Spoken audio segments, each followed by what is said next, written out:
The oppressive humidity of a New York August clung to the city like a shroud. Inside Aurelia, the Michelin-starred sanctuary of Manhattan's elite, the air was a different element entirely, chilled, purified, and scented with money. Julian Croft, a man who built skyscrapers that scraped the heavens, felt like he was suffocating. He sat opposite his son, Leo, in their usual velvet booth, a small island of profound silence in an ocean of murmuring conversations and the delicate clink of silverware on porcelain. 6 years. For 6 years, since the screech of tires and the shattering of glass had stolen his wife, it had been like this. Leo, a perfect miniature of Julian with his dark, serious hair and eyes the color of a stormy sea, had retreated into a world without words. He hadn't uttered a sound since he was 4. Now, at 10, his silence was a living entity, a third person at their table, a ghost that mocked Julian's power. Julian had thrown his empire at the problem. Neurologists from Boston, therapists from Zurich, experimental treatments in secluded clinics. He'd tried to command a cure, to acquire it, to build a solution the way he built his towers, with force of will and an unlimited budget. But Leo's silence was not a fortress to be sieged. It was a void, and it was swallowing them both. Mr. Croft, your usual. The sommelier, a man who knew Julian's portfolio better than his own family, hovered with a bottle of Chateau Margaux. Julian waved a dismissive hand. Just bring the boys food. Plain grilled chicken, no sauce, steamed asparagus. His voice was gravelly with exhaustion. He watched Leo, who was methodically arranging the tines of his fork to be perfectly parallel with the edge of the table. A sign of agitation. Something was wrong. The usual waitress, a seasoned professional who had mastered the art of being invisible, was not on duty. Instead, a young woman approached their table. She moved with a quiet deliberation that was different from the practiced efficiency of the other staff. Her uniform was immaculate, but a stray strand of honey-blonde hair had escaped her simple bun. She carried no notepad. "Good evening, Mr. Croft. Leo." Julian's head snapped up. No one ever addressed Leo directly. They spoke about him, around him, their voices laced with pity or clinical curiosity. This woman looked at his son, her gaze direct and calm, devoid of the cloying sympathy he so despised. "I'm Clara. I'll be your server tonight." Her voice was low and steady, like the hum of the earth. "We've already ordered," Julian clipped, his attention returning to Leo, who had now begun to rock slightly, his small hands clenched on the tablecloth. The low thrum of the restaurant, usually a comforting cocoon, seemed to be grating on him tonight. Clara didn't leave. She stood a respectful distance away, her eyes not on Julian, but on the large exotic orchid arrangement at the center of their table. Its purple and white petals were magnificent, a testament to the restaurant's obsessive attention to detail. "It's a phalaenopsis," she said softly, almost to herself. "They get stressed when they're overwatered. See how the bottom leaf is yellowing? Someone is trying too hard to care for it." Julian shot her a look of pure ice. "Are you a waitress or a botanist? Get the food." The harshness of his own voice surprised him. He was unraveling, the carefully constructed facade of the powerful Julian Croft crumbling under the weight of paternal failure. The rocking was getting worse. Leo's breathing was becoming shallow. A panic attack was imminent. Julian braced himself for the humiliation, the stares, the whispers, the hasty retreat from the temple of perfection. But Clara did something unexpected. She didn't scurry away. She moved slowly toward the orchid, her eyes still on the plant. With a feather-light touch, she broke off a single, perfectly formed, waxy purple petal. She held it not to Leo but near him, on the table, just at the edge of his peripheral vision. She didn't speak. She didn't look at him. She simply placed the petal on the white linen and then took a step back, her posture relaxed, unthreatening. The rocking slowed. Leo's gaze, which had been fixed on the dizzying pattern of the carpet, flickered. His eyes darted to the vibrant splash of purple on the white cloth. His small hand, which had been twisting the napkin into a knot, unclenched. Slowly, tentatively, his fingers reached out and brushed against the petal's smooth, cool surface. He didn't pick it up. He just made contact, a silent acknowledgement. The rocking stopped completely. His breathing evened out. The storm had passed as quickly as it had arrived. The entire restaurant seemed to exhale. Julian stared, his mind, which processed billion-dollar deals in nanoseconds, struggling to comprehend what he had just witnessed. Decades of specialists, millions of dollars, and this young woman had quelled his son's rising panic with a flower petal. Clara met his gaze for the first time. There was no triumph in her eyes. No, "I told you so." There was only a quiet, profound understanding that shook Julian to his core. "I'll get his chicken," she said softly, and turned to leave. "Wait." The word was a command, torn from his throat. She paused, her back to him. Julian's mind raced. This wasn't a fluke. This was a technique. It was deliberate, precise. He leaned forward, his voice a low, intense whisper that carried across the hushed space. "What did you do?" "I just gave him something else to focus on," she said, without turning around. "Something simple and real." No, it was more than that. He stood up, his chair scraping against the marble floor. He didn't care about the attention they were now drawing. You understood him. In 30 seconds, you understood him better than anyone has in 6 years. He walked around the table until he was standing in front of her. He saw the flicker of apprehension in her hazel eyes, the way her hands subtly clenched at her sides. She was preparing for a fight or flight. He lowered his voice, making a proposition that felt like the most important deal of his life. "I have an offer for you. Quit this job tonight. I will pay you your entire annual salary, every month." He named a figure that made her eyes widen, almost imperceptibly. A number that could erase debt, buy a house, change a life. "Your job," he continued, his voice raw with a desperation he no longer tried to hide, "is to spend time with my son. That's it.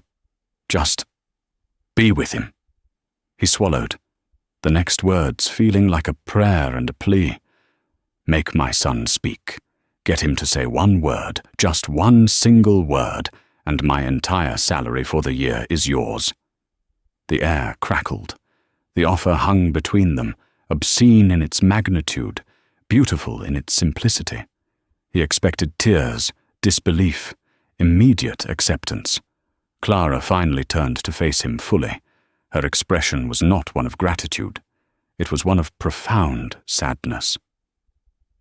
"Mr. Croft," she said, her voice barely audible but clear as a bell, "your son doesn't need to be fixed. He needs to be heard, and you can't buy that."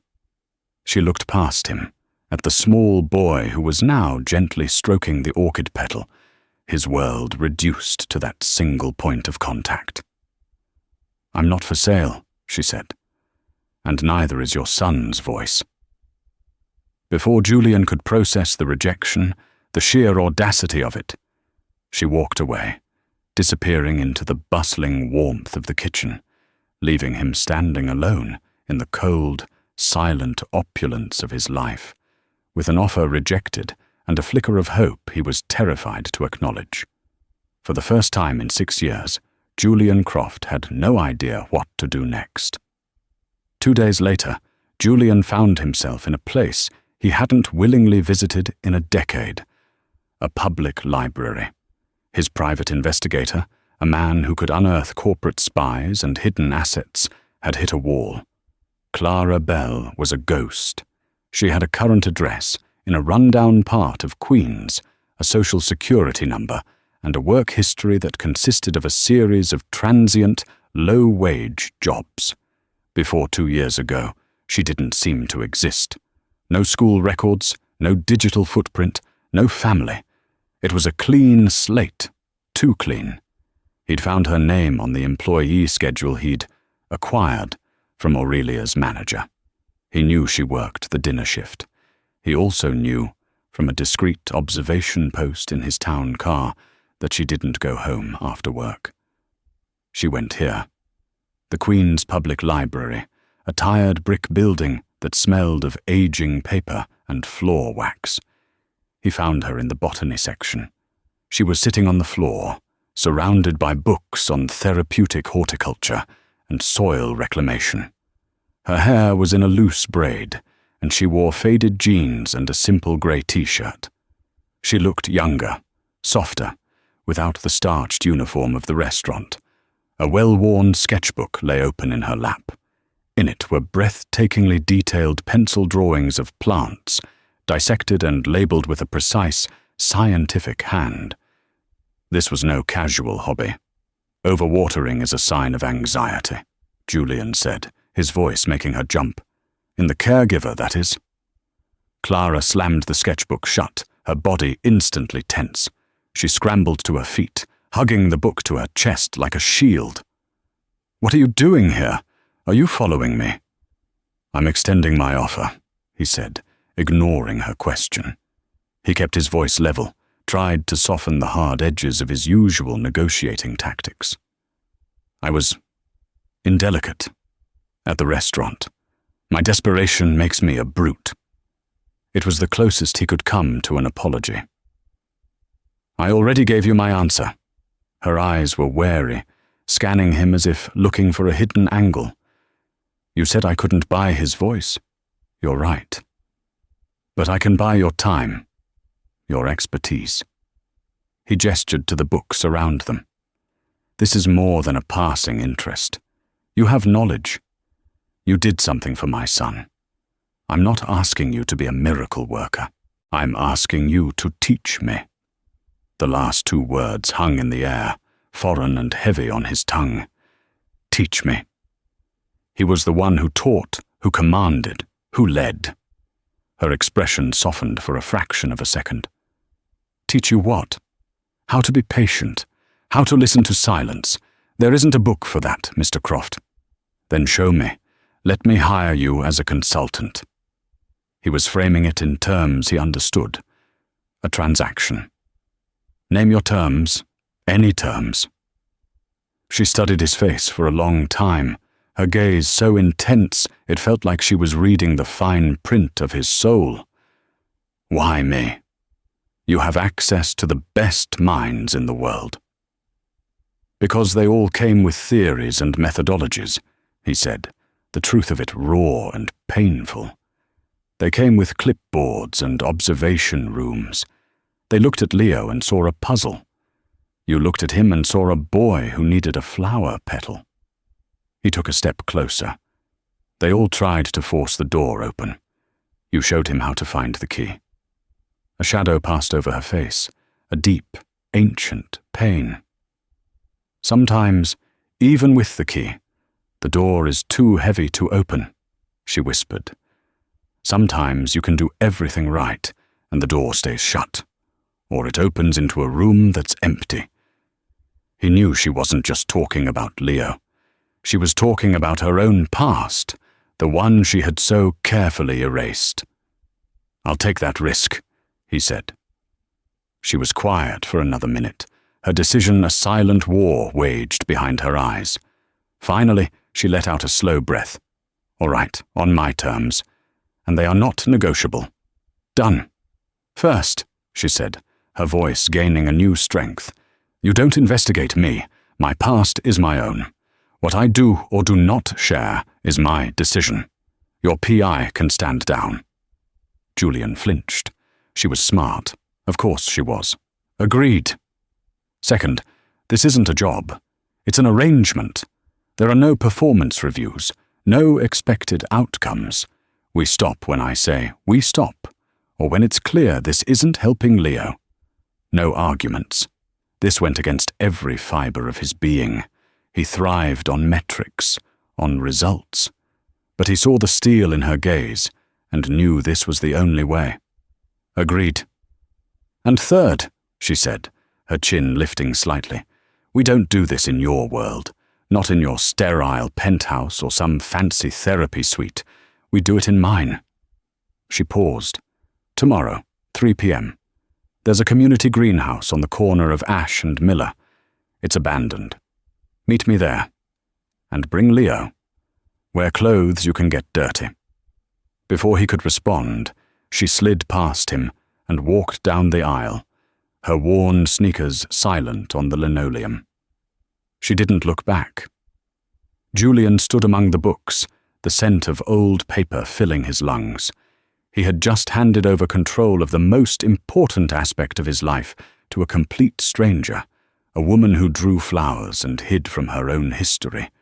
It was the single most illogical, high-risk and terrifying decision he had ever made, and it was the first time in 6 years he had felt the faintest glimmer of genuine hope.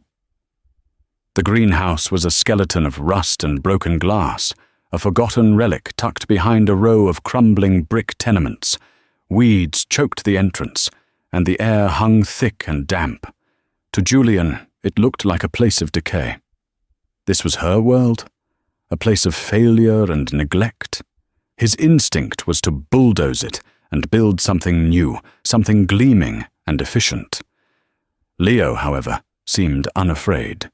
He stood beside Julian, his small hand holding his father's, his eyes wide with a quiet curiosity Julian hadn't seen in years. Clara was waiting for them inside. The state of disrepair was even more evident under the grimy panes of the roof, but in one corner there was an oasis, a small, thriving pocket of life. Trays of seedlings lined a makeshift table. A climbing jasmine vine, heavy with fragrant white blossoms, had been coaxed up a rusted trellis.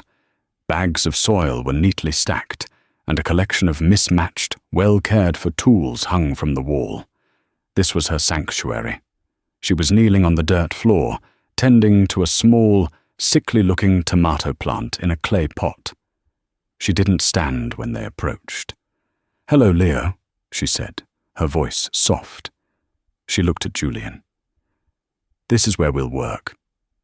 "Work on what?" Julian asked, looking at the decay around them. "On this," she said, gently touching a yellowed leaf on the tomato plant. "It has root rot. Someone loved it too much, drowned it with good intentions." The parallel was not lost on Julian. He felt a flush of defensiveness. Clara ignored him, her attention focused on Leo. She didn't ask him to help. She didn't try to engage him directly. She simply began to work, her hands moving with a practiced, gentle efficiency. She spoke as she worked, her voice a low, calm monologue. "The first thing we have to do is get it out of this toxic environment," she said, carefully tipping the pot and sliding the plant, root ball and all, into her hand. The roots were brown and mushy. "See? It's suffocating. It can't breathe." She began to gently tease away the soggy, compacted soil, her fingers moving with the delicacy of a surgeon. "We have to get rid of all the old stuff that's hurting it. It's a slow process. If you rush, you'll break the healthy roots that are left." Leo watched, utterly captivated. He took a half step forward, his eyes fixed on her hands. For an hour she worked. She pruned the dead roots, repotted the plant in fresh, dry soil mixed with sand for better drainage, and placed it in a spot where it would get gentle, indirect sunlight. She never once looked at Leo and said, "Do you want to help?" or "What do you think?" She simply created a space of quiet, purposeful activity, and let him exist within it. Julian stood by, feeling useless and out of place. He was a man of action, of delegation, of results. This was just waiting. It was maddening. He checked his watch 3 times. He had a conference call in an hour. "This is it?" he finally asked, the impatience leaking into his voice. "We're just going to watch you garden?" Clara finally looked up at him, her eyes clear and direct. "Healing isn't a spectator sport, Mr. Croft, and it doesn't work on your schedule." She gestured to a pile of empty pots and a bag of soil. "You can start by filling those, or you can leave. But your nervous energy is stressing out the seedlings." Stunned into silence, Julian stared at her. No one had spoken to him like that since he'd made his first billion. He should have fired her on the spot, torn up their ludicrous agreement. But then he looked at his son. Leo had crept closer to Clara's workspace. His eyes were on a small watering can. His hand was outstretched, his fingers twitching, as if he wanted to reach for it, but didn't know how. It was the most initiative Julian had seen him show in years, swallowing his pride, an act that felt like choking on glass. Julian walked over to the pile of pots. He took off his $1,000 jacket, rolled up the sleeves of his crisp white shirt, and plunged his hands into the cool, dark earth. For the next 2 weeks, this became their ritual. 3 times a week, they met at the greenhouse. Julian would perform whatever menial task Clara assigned him, mixing soil, clearing debris, washing pots. His initial frustration slowly gave way to a grudging respect.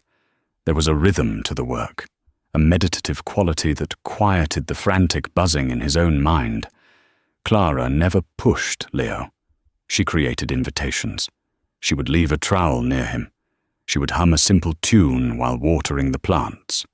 She talked to the plants, narrating what she was doing, explaining why a certain leaf needed to be pruned, or why a seedling needed more light. The first breakthrough came during their 5th session. Clara was planting marigold seeds. She pressed a tiny black seed into the soil of a small peat pot. Then she filled another pot with soil and placed it, along with a single seed, next to Leo. She went back to her own work, humming softly. Julian held his breath. Leo watched the pot for a full 5 minutes. Then, with painstaking slowness, he picked up the tiny seed. He held it in his palm, studying it. And then he pressed it into the soil, mimicking her exact motion. He looked up, his eyes finding Clara's. He didn't smile, but for the first time, there was a clear question in his gaze. "Like this?" Clara's smile was radiant. "Just like that, Leo. Perfect." Tears pricked at Julian's eyes. It wasn't a word, but it was a conversation. A silent, perfect conversation. He looked at Clara, this enigmatic woman, covered in dirt, and felt a wave of gratitude so powerful it almost brought him to his knees. That night, his investigator called. "Mr. Croft, I found something. It's not in any official database. I had to call in a favor from an old-timer in rural Pennsylvania. Her name isn't Clara Bell. It's Clara Beaumont." Julian's blood went cold. "Go on." "There was an incident 12 years ago. A farming accident. Her younger brother, Daniel, fell from a hayloft. He was 7. Suffered a traumatic brain injury. He's been in a vegetative state ever since." The investigator paused. Clara was 15. She was supposed to be watching him. The family, a very devout, old-fashioned clan, they blamed her. Cast her out. She's been on her own since she was 16. Julian sank into his chair, the phone feeling like a block of ice against his ear. The shadow he'd seen in her eyes. Her words about doors that stay shut, about rooms that open into emptiness. The guilt she carried wasn't just a ghost, it was her entire identity. She wasn't hiding from the world, she was hiding from a past she believed she had destroyed. And he had just entrusted his own damaged child to her care. The next day, The air in the greenhouse was thick with unspoken words. Julian knew he should honor their agreement and say nothing, but the information was a fire in his gut. He watched Clara showing Leo how to gently mist the orchids she'd rescued from a dumpster behind a florist shop. Her tenderness was mesmerizing, but all he could see was a 15-year-old girl being cast out by her family. "I know about Daniel," he said, his voice flat. Clara froze, her hand hovering over a delicate white bloom. The color drained from her face. She slowly straightened up and turned to face him, her expression a mask of betrayal. The sketchbook she always carried fell from her lap, scattering drawings of leaves and roots across the dirt floor. "You promised," she whispered, her voice trembling. "I'm a father, Clara. My son's safety is the only promise I'm required to keep. I had to know who you were. And now you know," she said, her voice hollow and brittle. "You know that I'm the girl who ruined her family, the one who failed the most important job she ever had. Are you satisfied? Are you going to fire me now? Warn me to stay away from your precious son before I break him too?" The self-loathing in her voice was a physical blow. He saw now that her quietness wasn't just a personality trait. It was a penance. "No," he said, his own voice softer than he intended. "I'm not going to fire you." He took a step toward her. "I read the accident report. It was a rotted floorboard. It could have happened to anyone. It wasn't your fault." "Don't!" The word was sharp, a shard of glass. "Don't you dare offer me absolution. You have no idea what it was like. The silence from my parents, the way they looked at me, as if I was a monster. They didn't need a rotten floorboard. They needed someone to blame. I was there. I was the one who was supposed to be watching him."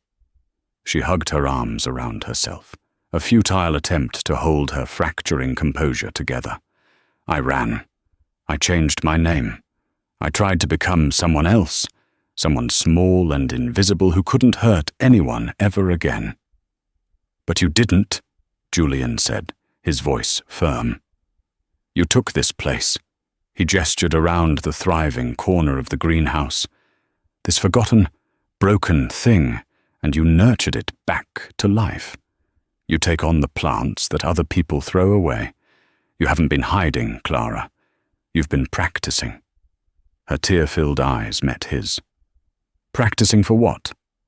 Another failure?" "For Leo," he said simply. He looked over at his son. During their heated exchange, Leo had quietly gathered the scattered drawings. He wasn't looking at them. He was holding them, protecting them. He walked over to Clara and held the sketchbook out to her, a silent offering of comfort. Clara stared at the sketchbook in Leo's hands, and a choked sob escaped her lips. She sank to her knees, taking the book from him. "Oh, Leo." Leo didn't flinch. He reached out a small, dirt-smudged hand and placed it on her shoulder. He stood there, a small, silent guardian, until her sobs subsided.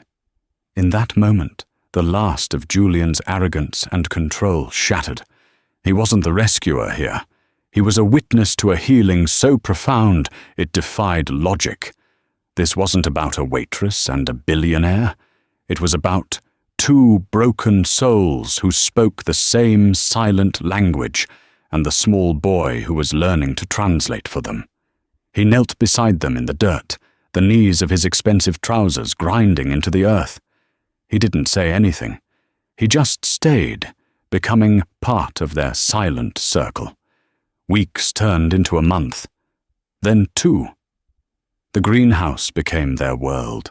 Leo's marigold sprouted, and the quiet pride on his face was brighter than any of Julian's skyscrapers. He began to communicate more, not with words, but with actions. He would bring Clara the specific tool she needed before she asked. He started his own sketchbook, drawing the plants as they grew. His drawings were no longer just chaotic scribbles. They had form, life. The relationship between Julian and Clara shifted too. The professional lines blurred into a tentative friendship, built on shared silences and the earthy smell of soil. He learned about her dream of starting a therapeutic garden for at-risk kids. She learned about his grief for his wife, a grief he'd buried under the concrete and steel of his work. They were two lonely people who had forgotten how to connect with anything that wasn't broken. Then, one crisp autumn afternoon, it happened. Clara was showing Leo a ladybug that had landed on a sunflower leaf. "See how she moves?" Clara whispered. "She's looking for a safe place to rest." Leo watched, mesmerized. The ladybug crawled onto his finger. He held his breath, his eyes wide. It stayed for a moment, then opened its wings and flew away. Leo's eyes followed it, until it was a tiny dot in the sky. He looked at Clara, a complex emotion on his face, wonder, and a little sadness. And then, a sound, a whisper, soft as a falling leaf, but perfectly clear. "Bye." The world stopped. Julian, who had been cleaning pots nearby, froze. Clara's eyes filled with tears. Leo looked between their stunned faces, a flicker of fear in his eyes, as if he'd broken a sacred.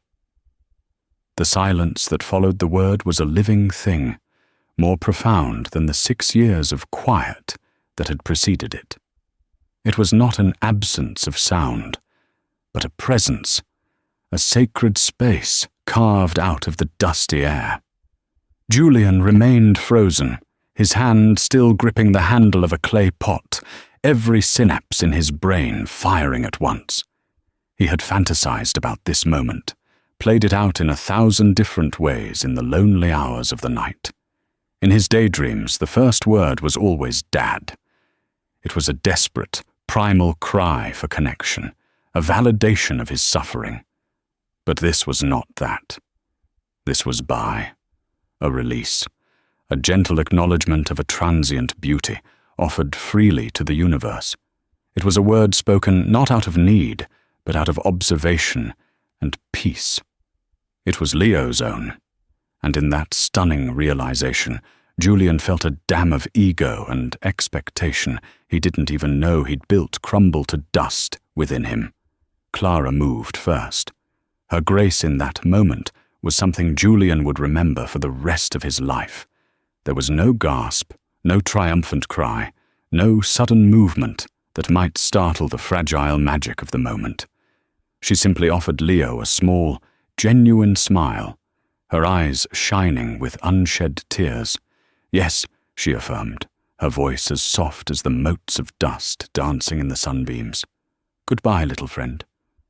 She then turned her attention back to the sunflower, her fingers gently checking the soil, her posture conveying a sense of normalcy that was the greatest gift she could have given the boy. She was telling him, without words, that his voice was a natural part of this world, as welcome and expected as the sun. Julian finally allowed himself to breathe. The exhale was ragged, a sound of pure, unadulterated relief that seemed to drain the tension from his bones. He looked at his son, truly looked at him, and saw not a problem to be solved, but a whole person emerging from a long and lonely winter. Leo's gaze met his, and for the first time there was no fear, no guarded distance. There was only a quiet curiosity, a question. "Did you hear?" Julian nodded slowly, a smile forming on his own lips, clumsy and unfamiliar. He didn't rush to Leo, didn't sweep him into a hug that might feel like a cage. He simply held his son's gaze and gave him the gift of a shared, unburdened silence. He looked over at Clara, who was now watching them, her own quiet joy a palpable force in the greenhouse. The gratitude he felt was so immense it was painful, a pressure building behind his sternum. It was more than gratitude. It was a deep, unsettling reverence for this woman who had walked into their barren lives and taught them how to grow again. He had offered her a fortune to fix his son. Instead, she had shown him how to heal himself. The weeks that followed were a delicate unfolding. Leo did not suddenly become a chatterbox. His words came like the first spring buds, small, hesitant, and almost exclusively related to the world of the greenhouse.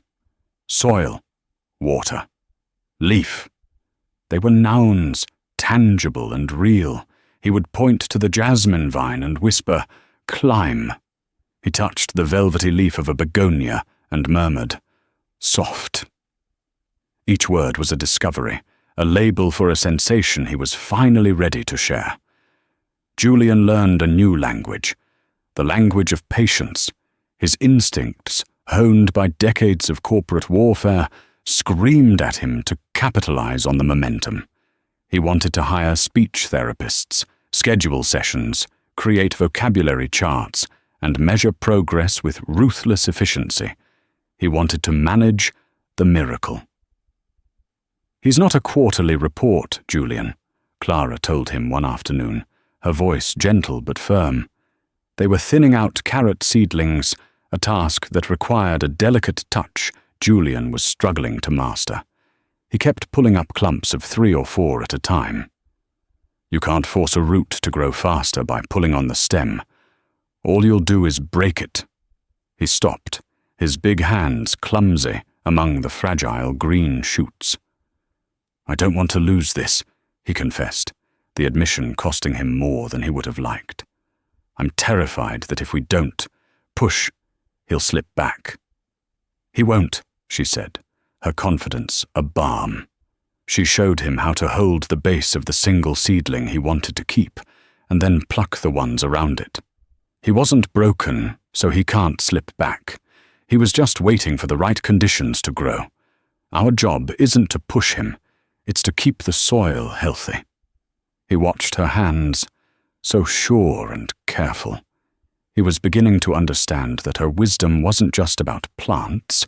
He found himself watching her constantly, studying the way she moved, the way she listened, not just with her ears, but with her entire being. He learned the subtle shifts in her expression, the flicker of deep-seated sadness that still crossed her face when she was lost in thought, the pure, unself-conscious delight she took in a newly opened flower, the fierce protectiveness in her eyes whenever she looked at Leo. His fascination was becoming something deeper, something that both thrilled and terrified him. The outside world, however, does not respect the sanctity of a healing garden. The news of Leo's progress eventually reached Eleanor Croft, not as a miracle, but as a shift in assets, a development to be managed. She didn't summon him. That would have been too predictable. Instead, she appeared at the greenhouse one Tuesday afternoon, unannounced. She arrived in a black town car that looked as out of place on the cracked asphalt as a panther in a petting zoo. She stepped out, wearing a cream-colored Chanel suit and heels that sank slightly into the soft earth at the entrance. She surveyed the rusted frame and mismatched panes of glass with an expression of profound distaste, as if she had just found a slug in her salad. "Julian," she said, her voice cutting through the humid air. "So this is the magical little hovel I've been hearing about." Clara, who had been showing Leo how to pollinate a tomato blossom with a small paintbrush, straightened up slowly. Her body went rigid, her hand instinctively resting on Leo's shoulder. Leo himself seemed to shrink, his newfound verbal confidence vanishing like morning mist. "Mother," Julian said, his tone a flat wall of warning. "This is a private arrangement. You should have called." "Nonsense. I'm a grandmother, checking on the welfare of her grandson." Her eyes, the color of a winter sky, swept over Clara, dismissing her as part of the shabby scenery. She focused on Leo. "I'm told you're speaking now. Say something for your grandmother." The demand hung in the air, cold and sharp. Leo pressed himself against Clara's leg, his face a mask of anxiety. The silence stretched, thick with the old familiar dread. "Leave him alone," Clara said, her voice low and tight. Eleanor finally deigned to look at her. "I beg your pardon?" "You heard me," Clara said, taking a half step in front of Leo. "This isn't a performance. He'll speak when he has something to say, not when he's commanded to." A flicker of something, perhaps grudging respect for her audacity, crossed Eleanor's face before it was replaced by icy condescension. "Ah, the miracle worker. Miss Beaumont, is it? My people have been quite thorough. A tragic story. It seems you have a history of being present when children fall silent." The cruelty of the remark was breathtaking. It was a scalpel, designed to find the deepest wound and twist. Clara flinched, the color draining from her face. Julian felt a surge of white, hot rage. "Get out!" he snarled, stepping forward. "Get out now, before I say something we both regret." "Don't be dramatic, Julian," Eleanor said, her attention returning to him, her mission accomplished. She had exposed the perceived weakness in his new fortress. "I am merely pointing out the obvious. This girl, this place, it was a charming stopgap, a rustic little experiment. But it's over. Leo needs stability. He needs the best. I've already made the arrangements. A clinic just outside Geneva, the best in the world. They specialize in post-traumatic mutism. We'll fly out at the end of the week." She spoke as if she were announcing a change in caterers for a party. She saw the rage on Julian's face, the protective way he now stood beside Clara, and she softened her tactics. "Julian, listen to me," she said, her voice dropping to a conspiratorial whisper. "This woman is damaged goods. She is defined by her failure. Do you want that tragedy to be the foundation of your son's recovery? We are crofts. We build on stone, not on shifting soil. I'm not doing this to be cruel. I'm doing this to protect our family, to protect him." For a terrifying second, the old Julian, the one who believed in stone foundations and quantifiable results, heard the logic in her words. The clinic in Geneva was a sure thing, a world-renowned institution. The greenhouse was Clara, a woman with a haunted past and a belief in the healing power of dirt. He was staking his son's entire future on faith. He looked at Leo, who was now clutching Clara's hand, his knuckles white. He was looking at his father, his stormy eyes filled with a desperate plea. It was the same look he'd had for 6 years, the look that had torn Julian's soul apart. But this time, Julian understood what it meant. It wasn't just fear. It was a choice. "Please don't send me back there. Don't send me back to the world of sterile rooms and people who see me as a problem." The battle within him lasted only a moment, but it was seismic. It was the final, violent death of the man he used to be. He took a deep breath and met his mother's gaze. "This," he said, his voice calm and clear, gesturing to the messy, vibrant life around them, "is the strongest foundation Leo has ever had. This is his stone. We're not going anywhere." He looked at Clara, whose face was a mixture of shock and fragile relief. "And if you ever speak to Clara like that again, you will never see me or your grandson again. Is that clear?" Eleanor Croft stared at him, her perfectly composed face finally cracking. She saw not a rebellious son, but a stranger. A king who had abdicated his throne to go live among the commoners. She didn't say another word. She simply turned, her heels clicking a staccato rhythm of defeat on the concrete path, and got back into her car. As the town car pulled away, it kicked up a cloud of dust that settled over the new seedlings. The confrontation left a scar. The greenhouse, once a sanctuary, now felt violated. Leo was quiet for the rest of the day, his few words swallowed by a renewed anxiety. But it was Clara who seemed most shaken. Eleanor's words had been a poison dart, and the venom was spreading through her. She was quieter, more withdrawn. The easy camaraderie she and Julian had built was replaced by a careful distance. Julian, consumed by a fierce need to protect her, to fix what his mother had broken, reverted to his old ways. He saw a problem, and he would solve it with overwhelming force. He believed the root of Clara's pain was her guilt over her brother and her estrangement from her family. So he would fix it. Without telling her, he put his investigator back on the case, but with a new directive. It wasn't about digging up dirt. It was about building a solution. He located Daniel Beaumont in a state-run long-term care facility, a place that was clean but bleakly institutional. He learned that her parents were still alive, living a hard-scrabble life on a failing farm, their grief having calcified into a bitter, silent resentment. Julian acted. He anonymously endowed the state facility, funding a new wing dedicated to neurological rehabilitation, complete with a state-of-the-art sensory garden. He bought the mortgage on her parents' farm through a shell corporation and had it forgiven. He set up a trust that would ensure Daniel would have the best possible care for the rest of his life. He did all of this in less than a week. It was a blitzkrieg of benevolence, a hostile takeover of her family's tragedy.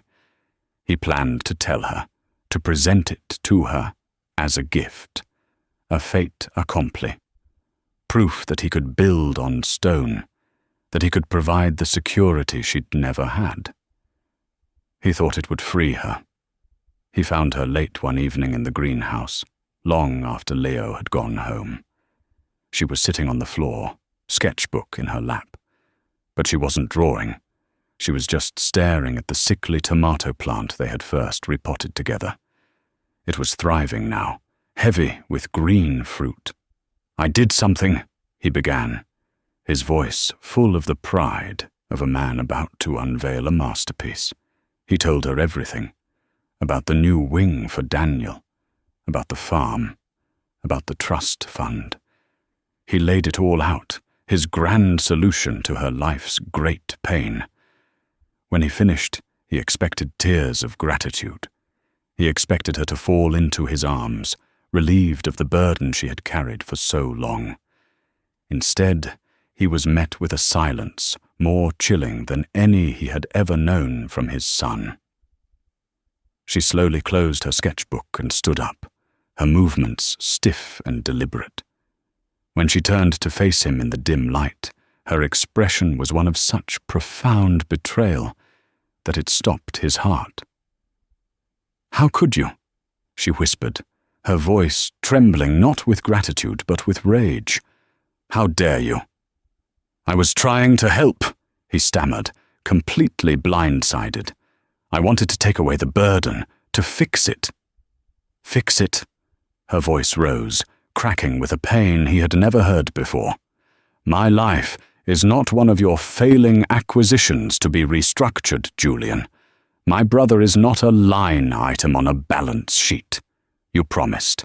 The very first thing you agreed to was that my past was my own. You gave me your word." "This is different. This was to help you." "No, this was for you," she shot back, jabbing a finger at his chest.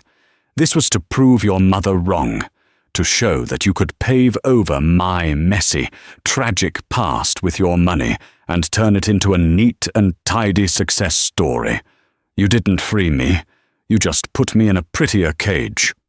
She was breathing heavily, tears streaming down her face now. "You don't understand. You will never understand. The only thing I had left of my old life was the right to choose how I dealt with it. The choice to one day find the courage to face them on my own terms, or the choice not to. It was my choice.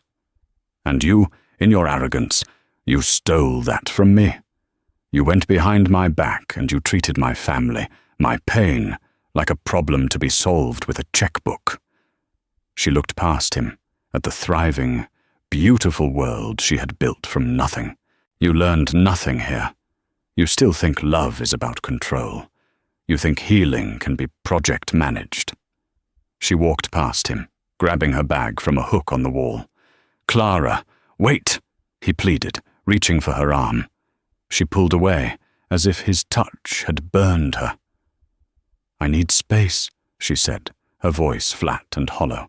"I can't be here. I can't be around you." She walked out of the greenhouse, leaving the door open.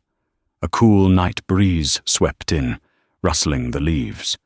Julian stood alone in the sanctuary that now felt like a tomb, the echo of her words condemning him. "You learned nothing here." He had wielded his power to try and heal her, and in doing so, he had inflicted the deepest wound of all. For 3 days she was gone. She didn't answer his calls or texts. The greenhouse was just a building, a collection of plants. The life had gone out of it. Julian was adrift.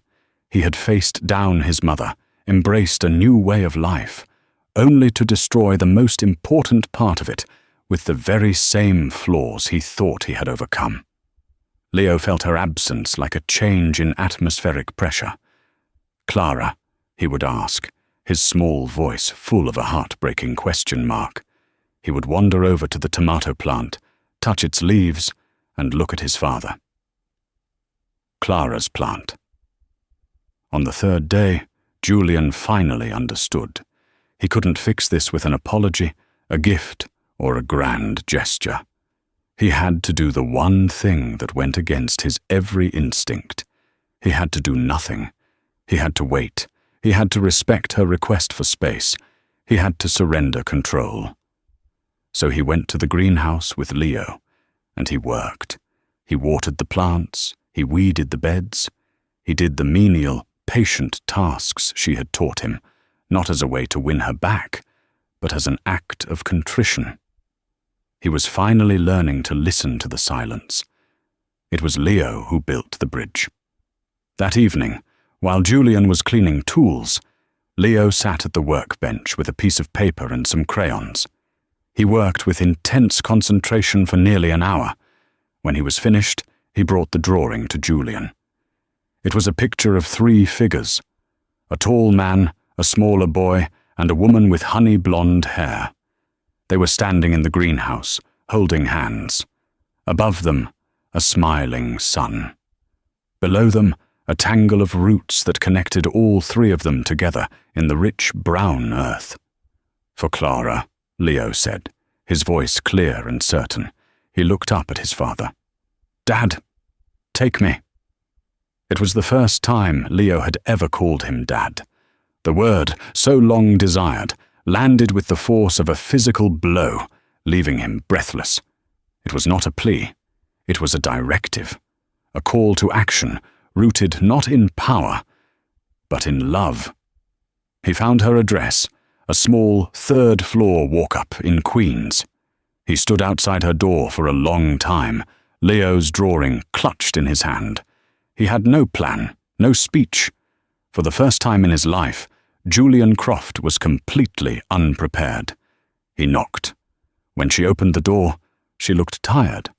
Her eyes were shadowed, but the anger in them had been replaced by a deep, weary sadness. She saw Leo standing beside him, and her expression softened. "Hi, Leo," she said softly. Leo held up the drawing. "For you." She took it, her fingers brushing his. She studied the drawing, her thumb tracing the crayon image of the 3 of them, connected by the roots. A single tear escaped and rolled down her cheek. Julian finally found his voice. It was quiet, stripped of all its usual authority. "He's right," he said, nodding at the drawing. "We're connected. And I trampled all over the roots. I'm so sorry, Clara, not just for what I did, but for why I did it. You were right. I was trying to control it. I was trying to be the hero, That's not love. It's arrogance. He looked at her. His soul bared. I don't know how to do this. This slow, patient, trusting kind of life. I've spent my whole life forcing things to happen. You are the first person who has ever made me want to learn how to wait. If you'll let me. If you'll teach me. She looked from his face to Leo's, then back to the drawing. She let out a long, shuddering breath, the last of the deep hurt finally leaving her. My parents called, she said, her voice thick, for the first time in 12 years. They told me about the farm. They want to see me. She looked up at him, a universe of conflict in her eyes. I'm terrified, and I don't know if I'm ready. But for the first time, it feels like a choice I get to make. She didn't say, I forgive you. She didn't have to. Instead, she opened her door wider. Leo, do you want to see the orchid I rescued? It's about to bloom. Leo nodded eagerly and stepped inside. Clara looked at Julian, a question in her eyes. May I? He asked. A small smile touched her lips. As long as you promise not to overwater it. 1 year later, the greenhouse project was a thriving, chaotic, beautiful place. The old broken-down structure had been repaired and expanded, not into a gleaming modern facility, but into a patchwork of reclaimed wood and glass, each part with a story. It was a community hub, filled with at-risk kids, elderly people seeking quiet companionship, and families like theirs. Clara was its heart, moving through the space with a calm, confident energy. She had met with her parents. The reunion was not a fairy tale reconciliation, but it was a beginning, a painful, honest, and necessary one. She was no longer running from her past, but integrating it into the person she was becoming. Julian was its Hans. He had stepped back from the day-to-day operations of his company, installing a trusted CEO. He spent most of his days at the greenhouse, his suits gathering dust. He discovered he was good at fixing irrigation systems, and even better at fundraising, not by leveraging his power, but by sharing the story of the place, of its small, daily miracles. They were in the new sensory garden planting a maple sapling. Leo, now a confident 11-year-old, was directing the operation. No, Dad, you have to dig the hole twice as wide as the root ball, he instructed, his voice full of the earnest gravity of an expert. So the roots have room to stretch. Right, Clara? He's the boss, Clara said, winking at Julian. She had a smudge of dirt on her cheek, and her hair was held back in a messy braid. He had never loved her more. The love between them had grown like the garden itself, organically, without force. It was in the shared smiles over Leo's head, the easy way they worked side by side, the comfortable silences filled with mutual understanding.